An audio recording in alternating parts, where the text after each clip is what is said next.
Okuno kw'abantu bashikaha kushendekereza omubiri gw'omugenzi General Elly Tumwine. Aba barimu abanyadini, abanyabutegeki, amahina abantu ba burijo, abarimu abanyabuzaare n'abanyamukago.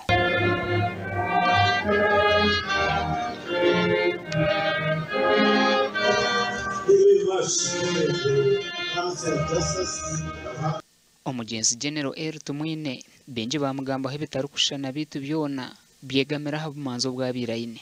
Hariho urukundo, hariho omugasho. Nahabwekyo ekangamba aha rukundo Daddy abiraine. Daddy akanakunda Uganda. Ashakunda Uganda. Akakunda Uganda. Obiyanga nakunda ebididi nihambage nkoko. Naye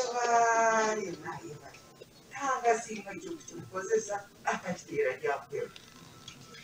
Nakwagala nkona kukusaba kumutegeeza. Nkona buzima byakase. Kyokumbala. Nkona yalemwa ekiro kinatamba. Tokamubwire ki? Ageze ashemere.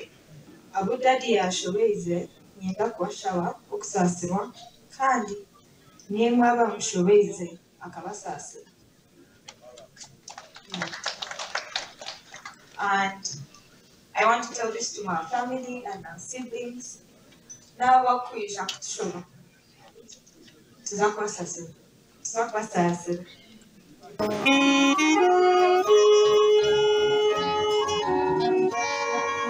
Abagambe batari bamwe na bamwe bamusimira emirimo ye. Nyowe k'omuntu Elly Tumwine tukusobola kumubazaaho ng'omusayidi emansi ekyo omulunyo tugeeta emansi omugezi omukozi obukozi bwe gwena abubazeeho omunyaisire mu palamenti omwenda Elly Tumwine akaba memba wa palamenti ow'amani obwire obukusinga yabaga mu palamenti esaaha munaana kujja kuyita sipiika kuyita Elly Tumwine yabakuba hariho obwire bwekusobola kubaho testimony Akantumo eno yantumiro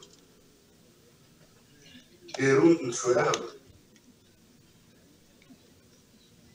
akantumo akanjira tinaye akarura atunagenda mukati kugaruka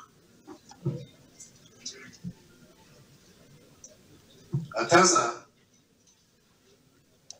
ebitwa bintu rwanara utaruhungaho wabucyuye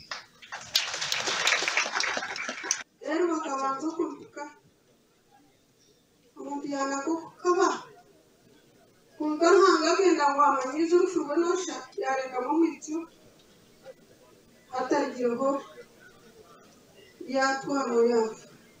Owakurura okushabaho Okuziika oku kandi Bishop wahumwire Owabaireho Bishop w'okubanza w'obureberezi bwa North Ankole John Muhanguzi yashaba abantu okwemanyiza okucureera okuhika aha buhanguzi.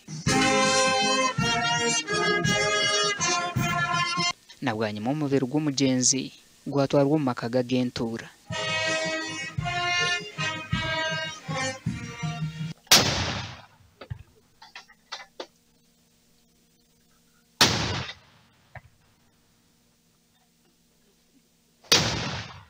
General Elly Tumwine ahisirwa oburwaire bw'ekookoro y'ebihaha kandi yasiga abaana n'omukazi. Gasha kwa Senyomo Gideon na Richard Nahabwe.